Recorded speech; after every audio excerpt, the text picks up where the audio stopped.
Oh, good job. Let's go, man. I'm so proud of you, bro. We did it. I'm so proud of you, bro. World champ. We did it, brother. Awesome. World champ. Forever, bro. Forever. Look at this. Look at it. Take it in, man. Take it in. World champ. World champ. I love you, dog. What's up, everybody? DJ Buck here. Move the sticks. Hope you're doing well. This has been a fun week of podcast, Buck, because we had a great chat yesterday, actually, with Jack Marucci from LSU, which got a ton of feedback. I don't know about you, man. I got blown up with feedback. It was great, too. Yeah. I talked with a bunch of people around the league about that conversation. So if you haven't listened to that episode, I would encourage everybody, Buck, to go back and check that one out. Yeah, one of the best. I mean, this has been one of the best weeks that we've had in terms of interviews and the deep, insightful conversation we talked about with the podcast. We wanted to be more than just like a run-of-the-mill podcast that talks about matchups and previews. We want to take you deeper, a little bit behind the curtain. That conversation the other day with Marucci was outstanding. And the conversation that we're going to have with Andrew Whitworth, look, man, that's another one that you need to bookmark because he's phenomenal as a Super Bowl champion. He gives great insights and advice on just being a great teammate, being a part of great teams, creating an environment and a culture with standards that allows yourself and others to really achieve great things. Phenomenal conversation that we're about to have. Yeah, with Whit, I mean, you're talking about somebody who spent a decade plus with the Cincinnati Bengals and then goes and gets a handful of years in with the Rams and wins a Super Bowl. So played to his age 40 and was still playing at a very high level when he decided to walk away after they hoist the Lombardi Trophy. So it's a pretty remarkable career, but we wanted to have a conversation with him, not so much about, the X's and O's and the football side of it in terms of the playing, but more about, kind of the character, the leadership, the aspects of being a great teammate. That was a topic that we were looking to tackle here. And that's someone whose name comes up all the time when you talk about some of the great dudes. Walter Payton, Man of the Year, one of the really best men we've had in this league. So that's why we singled him out to have this conversation. I think you guys are going to really enjoy it. Here's our chat with Andrew Whitworth. All right, Buck. Well, he's here. Excited to have him with us here. We got Big Whit. Whit, what is going on, man? Good to see you, bud. Man, all is good. Just enjoying a little off season, getting ready for the season to get started, getting excited. I'm curious, by the way, off season wise. I know I've seen the golf swing. It looks like it's dialed in. It looks like you're in a good place there. But outside of getting the golf game right, what does the off season consist of for you? I don't like to sit still, DJ. So it's always finding something. So it's a lot of working out and training. I actually this off season spent some time and kind of built a facility for myself and some of the guys that I've always trained with, and my trainer Ryan Sorensen and us all went in together and did it. So been a lot of doing that, putting that project together, and just something for us to do and spend time working out, training together in the same place, get out of all our garages. So we're all together now in a warehouse. It's a blast, and I get to see Cooper Kupp and Puka and some of the O-line from the Rams guys in there time to time, and so it's a lot of fun. It kind of gives me a little locker room of my own outside the facility now, and then it's kind of mentoring. Just there's different guys across the league that I've kind of always, even when I was playing a little bit, done some of that. And then now being retired, obviously guys will reach out time to time. And so I kind of get to stay a little involved in the game in some way, some form, some fashion. Whit, I look, as a former player, I'm curious about this because the conversation now about changing the off-season calendar, where they would kind of give guys more time kind of in between those months of like March, April, May, and then maybe bring them in June. As a vet, what would be the benefit of kind of changing the off-season calendar to have, I guess, maybe more of a concentrated period of ramp-up time leading into training camp? I mean, I wouldn't say that I'm against the idea. I would say that being someone who always was of the belief that sports are played a bunch of different ways. And what I mean by that is that, like, for me in my career, I didn't do any football in the off season. So I didn't take sets. I didn't do things like that. I learned martial arts, or I went, one year I took on a swimming coach and like learned how to swim, doing Olympic swimming stuff. I mean, running programs, CrossFit, you name it. I always found that I became a better athlete, and that's how I got into golf. The more things I could conquer with my body, the more things I could figure out how to athletically, someone teach me the concept, me pick up the concept, and then be able to apply it to what I want to do. And then I found little nuances of that I played football with. I hip toss people on inside zone and mid zone because of my golf swing. That's literally the 160, 76 mile an hour swing. That's it. I'm 2 feet in the ground. It is a golf swing. That's literally what it was. It's just learning how to lift people and move them out of the way. And so those little things I always found. So when I talk about the off season, I think for me, I'm all for, like, I think OTAs sometimes, especially for the big guys, it's kind of a waste of time. I mean, there's not a whole lot you can get done in jerseys. There's no pads. It's a lot of pushing and tugging. And I think there's more really dumb injuries and little nuanced things that kind of bother you going into the season that you get from that than really true football. But I do think that the concern I have is if you're going to start in June and July, like, what does that look like? Are guys going to get burnt out by the time we get to the season of just, you kind of, as you start to, training camp's boring as it is. 6 weeks of training camp gets long as a veteran. So, like, if you start turning that into 10 weeks, it's just, to me, I don't know. I don't know if that's going to take guys to a worse place being in camp that long before the season starts. And that'd be my concern, is that those first 4 weeks or whatever that looks like, I'd hope that involves, like, training, like truly just working out, getting in and out of the facility, not being there all day. It kind of, to me, would be particular what that looks like to say whether I would agree with it or not. Yeah, I'll be honest, man. I hate it. I look at it from a personnel side or a coaching side, and there's the family aspect to this thing that I feel like gets missed. And that if you're gonna have your off time, like, but you got to get through the draft. So coaches and scouts and personnel guys, you got to get through the draft. So that takes you all the way through April. So then, if they're gonna have your break from the month of May, your kids are still in school. You're not going anywhere. You're not reconnecting with your family before you go on this grind of a season once training camp starts. So I feel like, man, you just lost that whole window for those guys. And this is one of the things I'm always careful about, Whit, and I'm sure you've learned this as you've crossed over to the dark side into the media.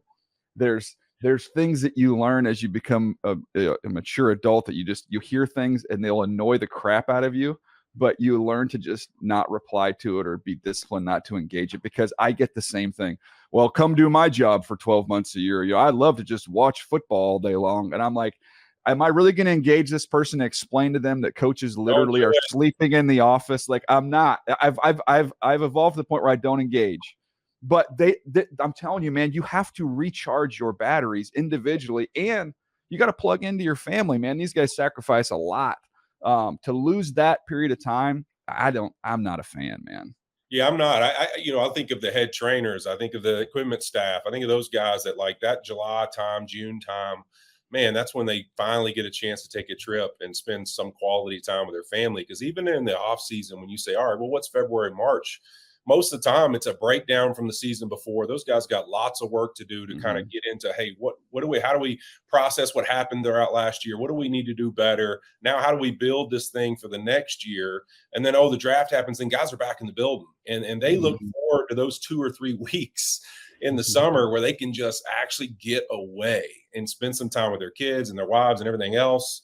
I think it'd be tough on those folks more than anybody, because I think finding when you can give them a break and get them a chance to refresh is tough. I just think there's a lot of people involved in a decision like that. And I hope it's not hastily made just for change.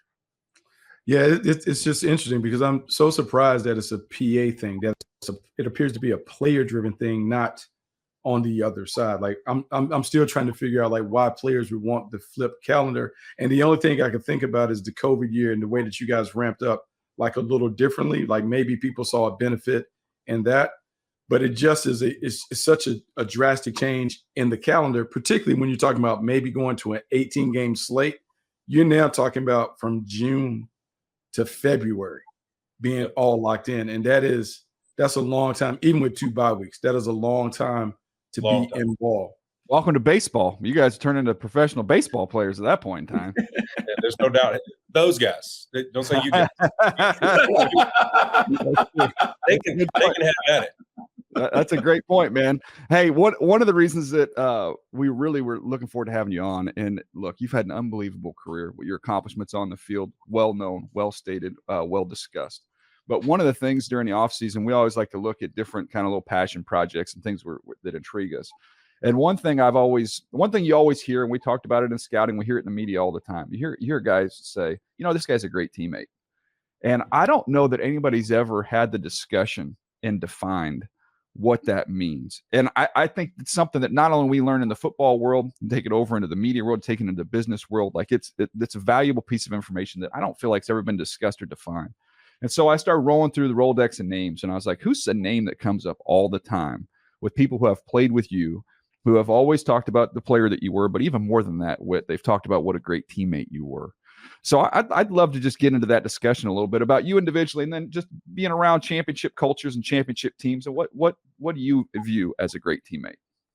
Yeah, I mean, I think it's an amazing conversation. I always said this when I had a chance to mentor, in my time, from my experience really getting drafted in 06 to Cincinnati Bengals, to my time there under Marvin Lewis and his leadership, to coming to the Los Angeles Rams with the youngest head coach in NFL history in 2017, and then ending my career in 21 in a Super Bowl. That when I look back over my career, and I always say when I had a chance to mentor young guys that there's this progression that happens. And to your point, I think that when you come out of college, you look at a lot of colleges, it's really driven on teammate and success and culture. And you watch all the videos of them all in a weight room, like cheering each other on. And, it's just inspirational to see how much they all love each other. You watch even at the combine, some of these guys running a 40, and then you see a whole, locker room back at school of the place going crazy when you hit their time.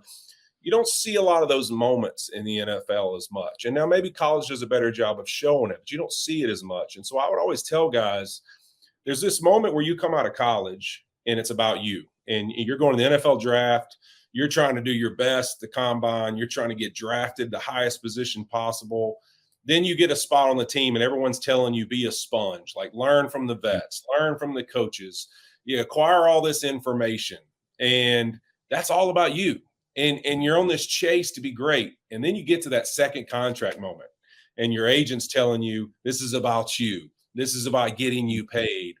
See, I think when you sign that second deal, to me, if you want to win, and if you're a competitor, and if you're somebody who's wired the right way to be a part of a winning culture, once that deal's done, the rest of your career is about how do you apply yourself to create a culture and be an atmosphere where as a teammate, you're the best in the world while still chasing all the individual goals that you have. So always look at it like there's these progressions in your career.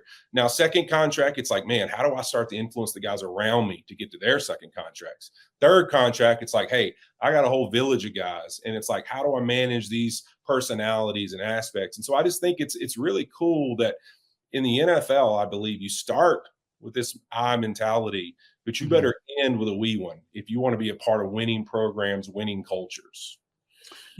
Whit, I think it's so great that you're talking about the team aspect of it. And if you could give advice to a coach taking over a team or just being in front of a team when you have 53 guys that are really coming in to operate as independent contractors, how do you build that team when everyone has all those different agendas? You got the young guys that you're talking about chasing that second contract. You have older guys that are chasing the ring. If you're the head coach, how do you bring all those guys together to really put the team ahead of all your individual interests?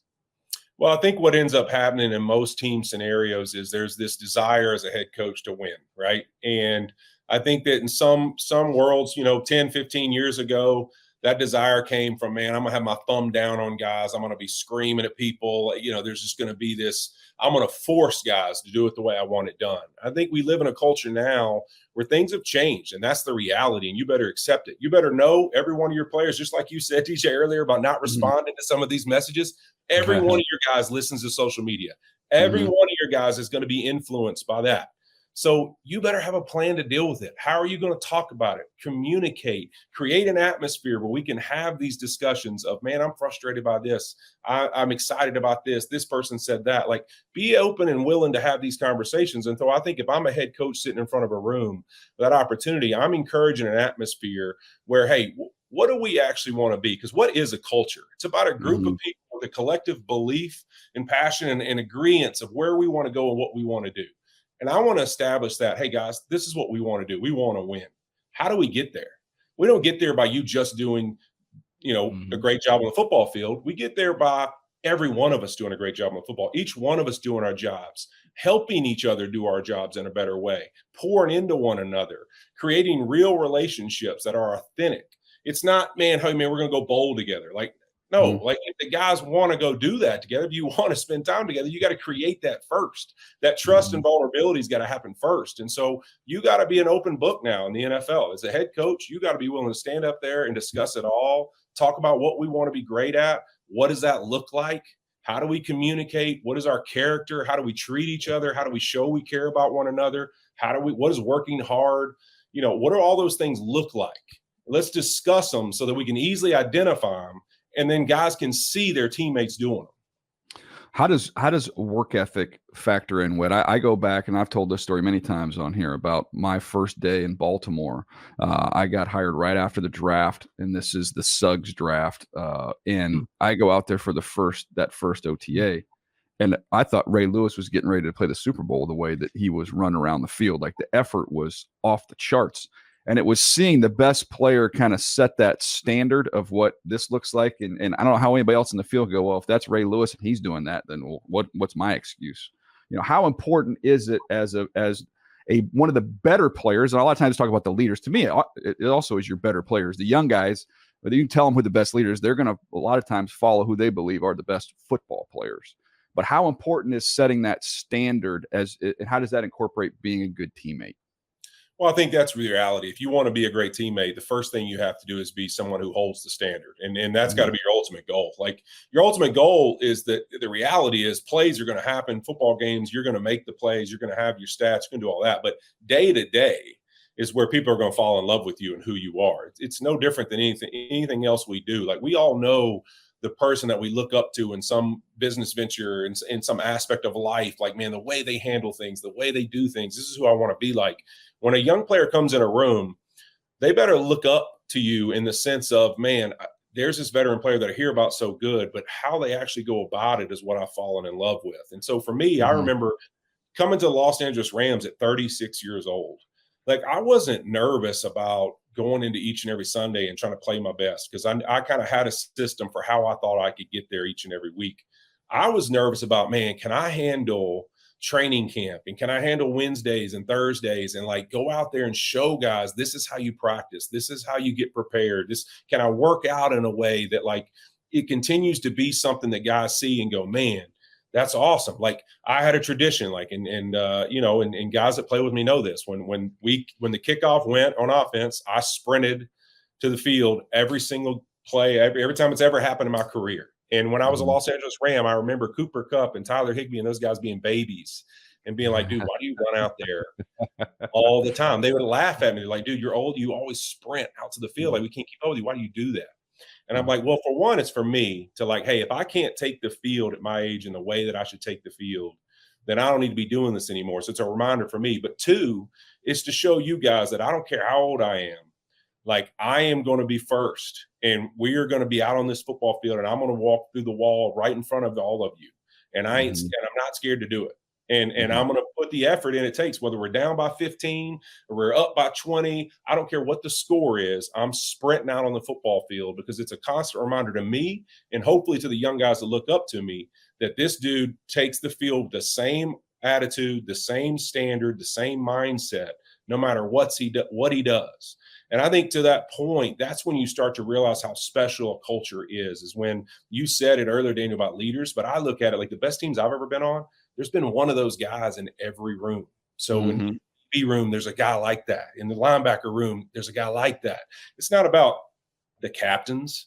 It's about there's a bunch of guys all throughout the building that are wound to like, I'm going to hold the standard. And whatever that looks like, for me to hold the standard, I'm going to do it. And I always think of this picture when Sean McVay took over in Los Angeles Rams. Todd Gurley has a play where he reaches in the end zone and loses the football early in our season. We go to London and we play the Cardinals. And we have a play, he busts out, breaks out, backside in the red zone. He's going in the end zone and he runs through the end zone, even though he didn't have to, with the football double tucked as fast as he could and just knifes head first into the end zone past the pylon. It was a part smart ass, but part to prove a point. Like, hey, I'll never reach it again. Like we had an entire situational masters meeting about it. And at that moment, I was like, whoa, Sean has won this locker room. Here's the greatest player on our football team, him and Aaron Donald. And here he is, like setting the example of like, this is how you run through the end zone when you're about to get tackled.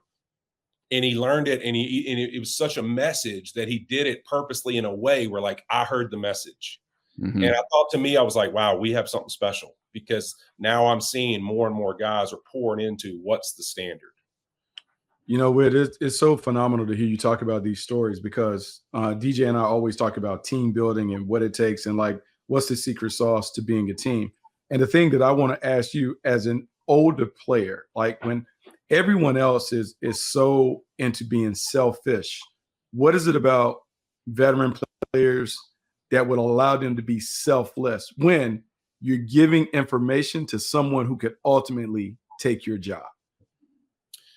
See, I always saw it as a chance to challenge myself. Like, because I always thought, and Sean McVay and I would talk about this a lot, like, the more you actually go through things or explain things to people, I think sometimes you remind yourself of, like, what you learned about this, or oh yeah, that's why I always kept my foot like this, or that's why I always used my hand in this way, or that's why I had this demeanor. That's right, because I'm explaining it to this young guy, and then at the same time, I'm reminding myself, like, this is the standard. This is how I used to want to do it. This is the discipline that's applied, and why I did it.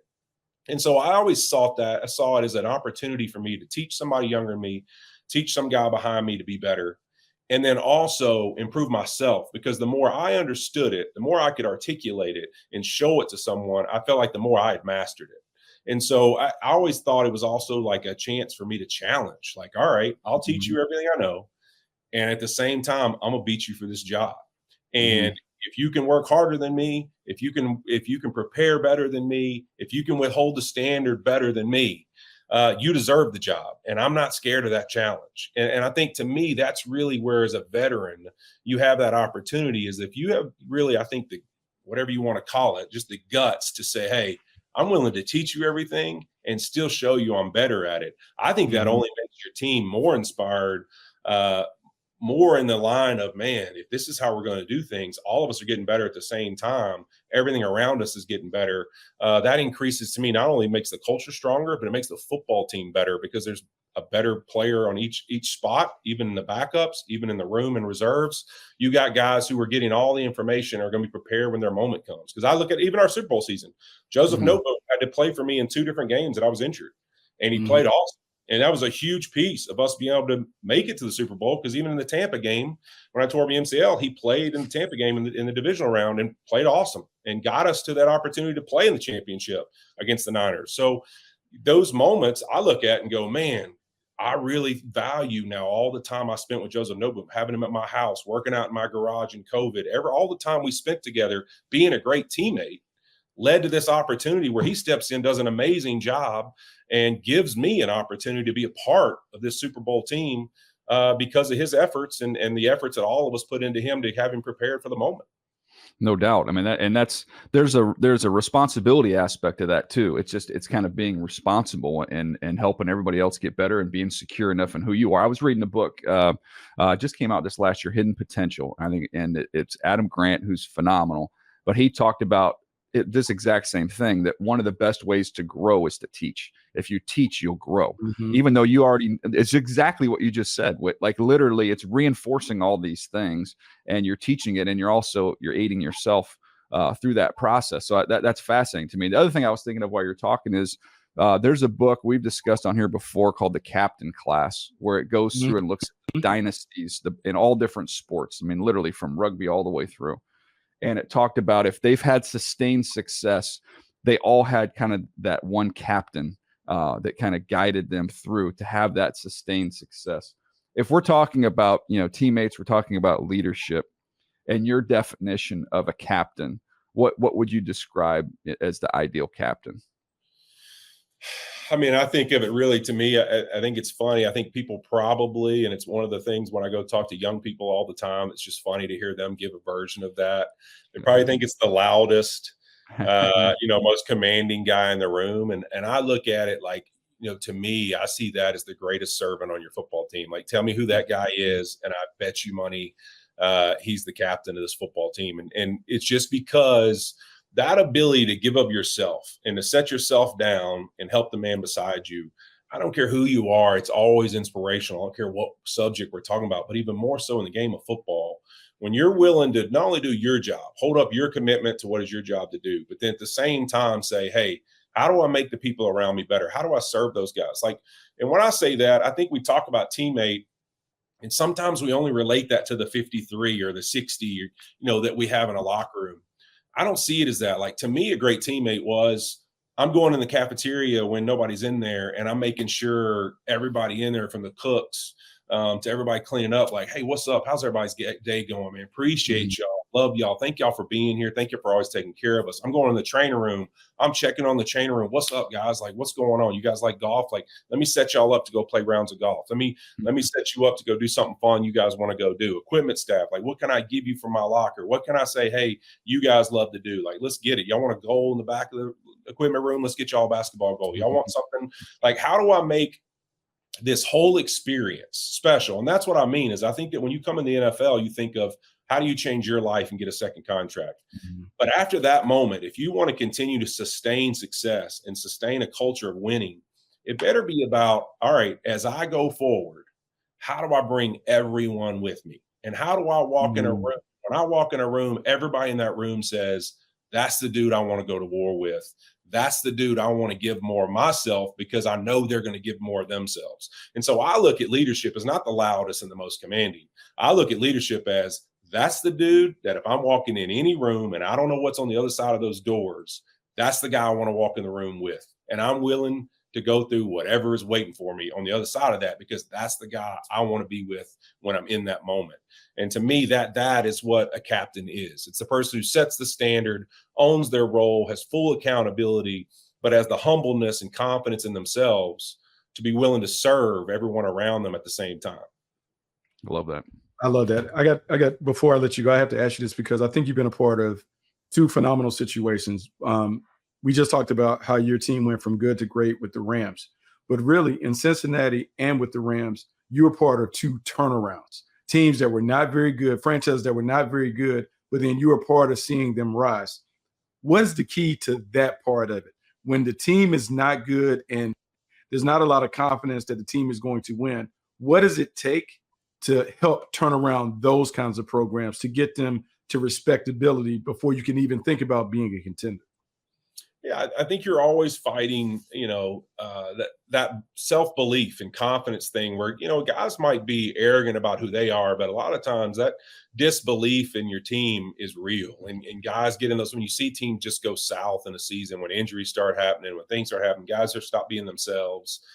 Because that belief just leaves. And so I think, to me, it's about how you establish that. And it's always going to come back to relationships to me. Like when I signed with the Rams in 2017, I'll never forget, I set out a goal. I said, hey, every week of OTAs and these first moments, I'm going to sit at a different table. I'm meeting a different position group. We're going to spend time at the lunch table. I'm going to get to know them.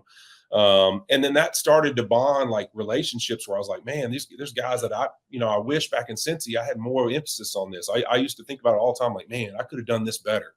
I learned something in that moment that I got to know the DB room, and, like, man, to the point where, like, we're boys and, like, we sit together at lunch and we talk about things. It's a total different version of life to me because, man, I sit with this one group all the time. So I know all of them really well. Like, I know everybody in the office really well. But, like, what do I know about the linebackers? What do I know about the DBs and defensive ends? We're never together in a building. Like, a lot of people don't understand that in an NFL building. You're with your position groups the majority of the time.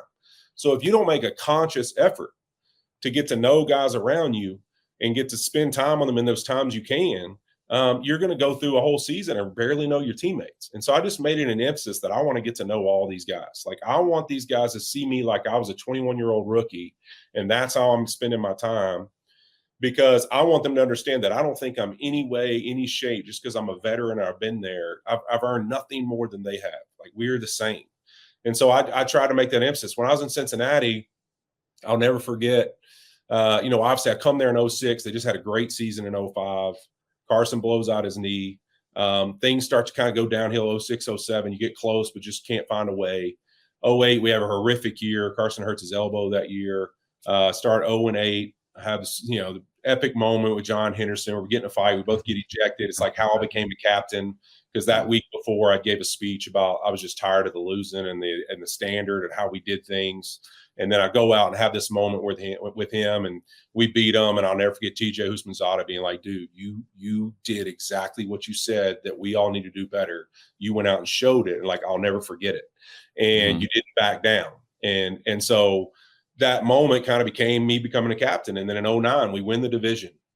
And we have a year where we run the football, we play great defense, and we win the division. And you think, man, now it's time to go. We get T.O., Chad and T.O., the Batman and Robin show. It's a disaster. We don't play well.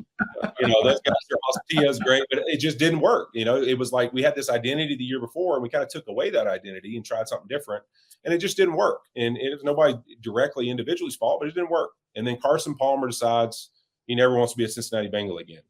And I love CP. Like, he's the guy I learned a lot of leadership and how to lead a room and how to be the guy who encourages people. Like, he would always take the receivers on trips, or he would take the line to do stuff, or he'd get us gifts. Like, he was great at making sure you knew you were appreciating your love. But in that moment, he had decided he never wanted to be a Cincinnati Bengal again. And I knew him well enough, and we were close enough that I knew that was the fact.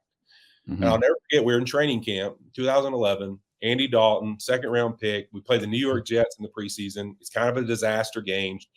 Jay Gruden's first year being an OC with us. And it was the lockout that offseason. So I kind of felt like, man, this game was more directly related to that than anything else. But the defensive guys decided, we're going to get a plane. We're going to fly out to California, and we're going to try to get Carson Palmer to come back. And I knew talking to Carson, it's never going to happen. So I called a meeting in Marvin Lewis's office, and I got all the captains on offense and defense. And I was a young guy. Bobby Williams, it was our kind of our vet offensive lineman at that time. And we had a meeting, and I basically was like, look, in my lifetime, I have never seen this ever happen. If you win, things get better. I don't care where you are. When you win, things get better. I said, for the first time in my career as a Cincinnati Bengal, Carson Palmer's not here. We got a second-round quarterback in Andy Dalton that you guys don't yet believe in, but I do. And we have an opportunity to have no excuses. Everybody on the planet has predicted us to go 0-16. And can absolutely shock every single person that knows anything about NFL football. We don't have a single excuse. We can just go fight every team that stands in front of us, and we can figure it out. If y'all just stop worrying about whether Carson's coming back or not. If he doesn't want to be here, then we don't want him to be here. Let's just go fight every team that when they put the ball down, it's us versus them, and let's figure it out. And from that moment on, I was a captain of the Cincinnati Bengals. We went to 5 straight playoff appearances. We won the division 3 times. We went freaking 12-4 multiple times. Andy broke his hand, probably the best year we had. And to me, I don't tell that story to say like I did something special. I say it to say I had a moment where I had an opportunity to remind guys that it's about when you put the ball down. If you want to be winners, you play like winners. And once you win, great things are going to happen. As the sea rises, so does the boat. Like it's going to be great for all of us if we just put the time in and the mindset and the attitude that it takes to go win right now. Don't worry about anything else. Don't worry about anything that doesn't have to do with that football being on the ground and us being inside those white stripes. Let's go. I absolutely love that, man. I'm taking pages of notes here, Whit, as we go through here, because I'm just thinking of all the different words that are coming to mind and stuff that, that we've had a chance to talk about. People that are successful in this game and outside this game. There's so many tie-ins, like we talk about hungry, humble, smart. You've heard it a million times. Everybody likes to use those words. That's woven throughout your entire story there. I think about the C's. I'm thinking about, you have your confidence, you care, and then you're curious. Like, to me, I think that's an aspect of this whole thing. And we've kept you for a long time, so this will be my last one. But how have these kind of core beliefs that you've been able to pick up through your football career, as you translate now that into this new broadcasting career? And you guys have done a bang-up job there at Amazon. It's been fun to watch you guys on Thursday night. But I almost think about it flipping over again, right? You go from the veteran to now you're the young guy. I mean, you've got freaking Al Michaels, who you're traveling around with, who's literally on the top of Mount Rushmore in this new profession that you find yourself. But how do these kind of core characteristics of being a good teammate, how have they translated into a new career? I think that's probably been one of the most rewarding things I never expected. I mean, I didn't ever think I would do media when I left the NFL. I mean, when I got in the league in 06 as an offensive lineman, that was like your first meeting. It was like, hey, don't speak to a reporter. Don't talk about yourself. Don't ever say anything about any of our plays. Like, you're an offensive lineman, you were forbidden. And that landscape's obviously changed. But when I got the opportunity to be a part of a team again, it was like, man, all right. I tried to accelerate exactly those things I just talked about. Like, hey, right now I got to be a sponge. Like, every time Al Michaels opens his mouth and starts telling a story, like, just shut up and listen. Like, just listen. Be the greatest listener on the planet every chance you got. And so I listen every time Al Michaels talks, and I listen when Carissa Thompson talks, and even Tony Gonzalez, who's been out of the league now for a while and been doing some of these things. So he's got experience. And when Jared Stacy or Spoon or any of our guys might be around, like, you name it, they start talking, I start listening. And so it's like, how can I be a sponge and just listen, take in the information, and then also serve? And so it's about, hey, when we get on the road, like, you know what, I thought it was the coolest thing.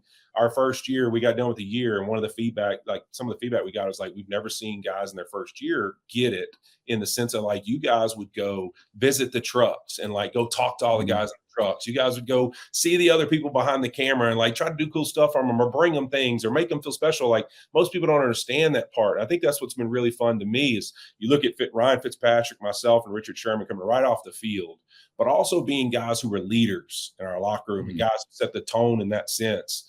Our ability, really, I think, to understand that part of it has been probably one of the most valuable things, because it's made it such an awesome experience. Like, we really feel like we're part of a family. And that happened instantly. Like, we just knew it. And so it's really an atmosphere where everybody's pouring into each other, and it's awesome. So that part has been a lot of fun. I've enjoyed it. I've enjoyed having the opportunity to kind of be new at something and have no idea what you're doing. I mean, the first time they said banter, I was like, what the heck does that mean? Somebody tell me something. They start counting down in my ear. I never forget. And that's the other thing people don't realize too. You're live. Like, you're sitting in a stadium. It's live. I'll never forget old Jim Moore, the head coach, fell down one time right in front of us as we're going live. I'm like, I wish I had a hand. Like, where's my playbook? Because I'm like, I don't have that one. I keep talking.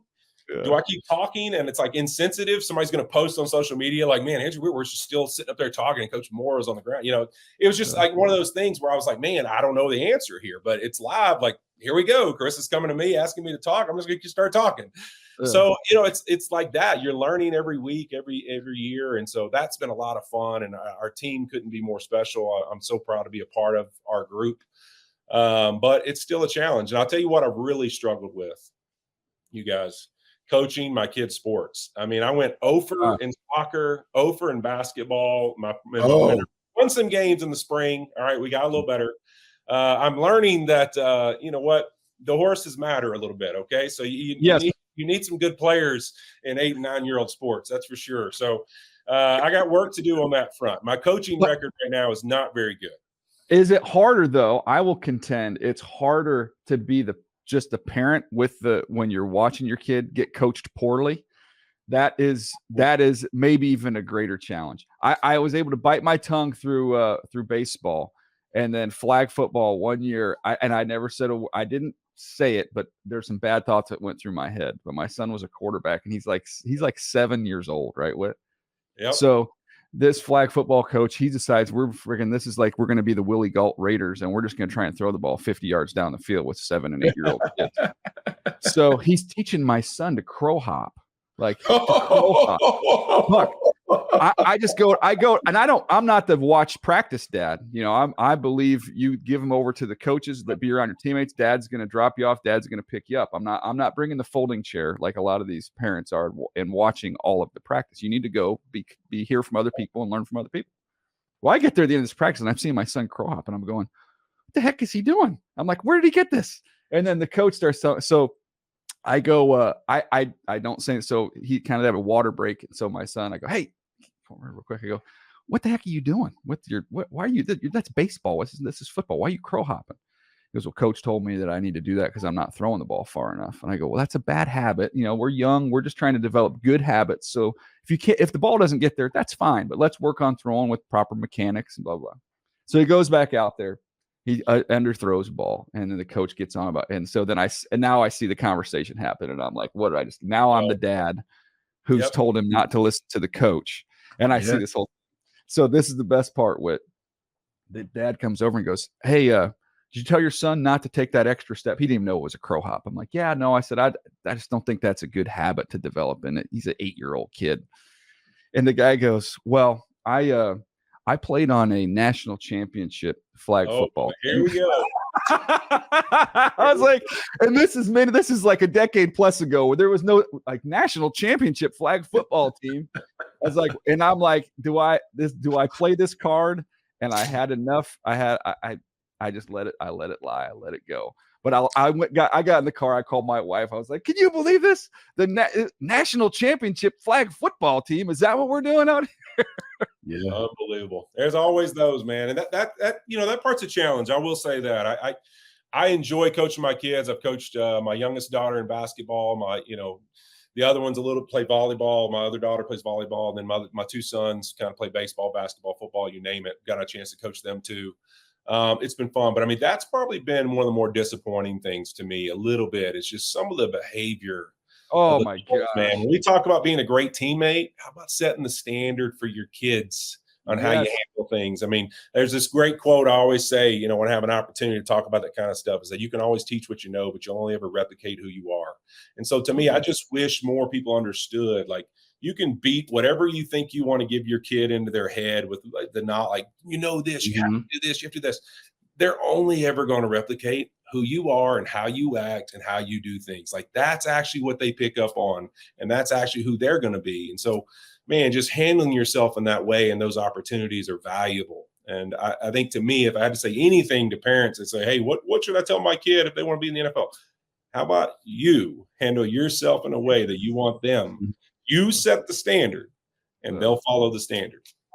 That's a great way to end it right there. By the way, Buck, I don't know if Whit will remember this, but we had ran into each other. Might have been a preseason game, maybe Chargers Rams or something. And one of his young sons was on the field. And I'm like, there's the scout in you, Buck, that we can't turn off. And I don't know how old he was, Whit. He couldn't have been 12 years old. And I'm like, Whit, look at the size of his feet, man. Good Lord. Kid's going to be huge. It was 11 or 10, actually, which is even better. So yeah. How big what's the update? What size are we wearing now? Oh, he's a 13 or 12 or something like that. Yeah, he's going to be big. Now, so. He's going to be a big one. That's good. Good. You're the best. You're the best, brother. This has been a fun exercise to talk about stuff other than matchups and games to look forward to. I enjoyed going a little deeper with you on that stuff, man. We appreciate your time. Yeah, appreciate y'all, man. Thank you. Well, there you go, Buck. Again, I feel like we get, or at least I do. I know that I get selfish with these guys. I don't want to let them off the hook when we get them on the line here because it just so much good stuff. And I love the thing about this podcast is that we get to kind of learn and grow ourselves and take notes on here of what we're learning from this conversation. This is one where, man, the sheet is full of notes here. Yeah, the sheet is full of notes. And what I really liked about the conversation in Whitworth is I know what he's saying he believes in, because the amount of times that he repeated those same things, being the standard, playing up to the standard, representing yourself in a way that you want others to kind of emulate. I love that. And his experiences in the league, first in Cincinnati, then with the Rams, gave us a great perspective on what it's like to achieve high levels of success in this league. And I think whatever form of business you're in, I think you can take those lessons and apply them to your daily life. How about the old saying, right? How you do anything is how you do everything. When he was talking about sprinting onto the field, right? That's a small thing. That's a small little detail. And it doesn't matter if they're up 50 or down 50. Every series that their offense comes on the field, he sprints onto the field. And I was thinking of, and you'll know it. I mean, Buck, as a high school football coach, you see it in teams you're playing against. When you watch them on tape or when you see them line up on the other side. I always found, and people say this is maybe dumb, but I've always thought there was something to it. Two things. When you see guys like even like the national anthems played when they're all lined up like on the line, like they're all uniform, they're all lined up, and then like even something dumb when a kickoff goes to the back of the end zone and the team has been instructed to go touch the goal line. It doesn't matter where it is. We run through the end zone, and it's like, okay, either one of those things win you a game. No, they don't necessarily win you a play, but it's an example of how you do anything is how you do everything. Yeah, I'm a big believer in that. And DJ, back even when I was scouting, man, I just love to get the games early and watch teams go through pregame warmups. And this has always stayed with me. But I had a chance to watch Alabama and LSU in the championship game. That was the rematch. It was AJ McCarron's. He was a quarterback, and they had lost to LSU before, but they came back and won. But I'm watching pregame, and I'm watching Alabama go through it. And DJ, it was like a machine, a well-oiled machine going. And I'm not going to say that's the reason why they won, but I certainly could tell by the way that they went through warmups, I could see why they were a consistent winner, because you could tell there was a great attention to detail, and it was demanded that they performed at a certain level, which is why they played at a certain level. Yeah, no, I think that stuff's fascinating, man. Just so many different lessons. One of the other things he mentioned there that I loved was, going and sitting at a different table at the cafeteria every day, just as a veteran leader, touching more guys, being around more guys. You have influence. Well, it doesn't do you any good if your influence is just around the 3 veteran buddies that you've had there, for a long period of time. You got to exert your influence by going around meeting other people. And I was thinking of, that word curious, I think, is kind of an underrated aspect of people that are successful in life, not just in football, but man, always learning, doing martial arts in the off season, then swimming, like never just the same thing, always searching to get better. Yeah. People will talk about growth mindset. Others will use the term lifelong learner, but it's the same thing. It is being inquisitive. It's continuing to seek answers and challenging yourself in a bunch of different ways. And it applies to the sport or the business or whatever the trade or field that you're in. You just always want to continue to grow and expand yourself.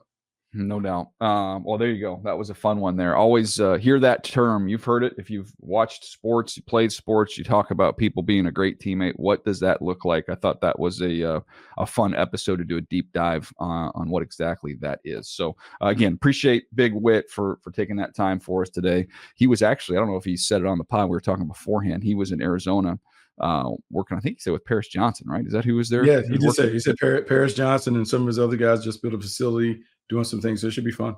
Good for him. Good for his impact.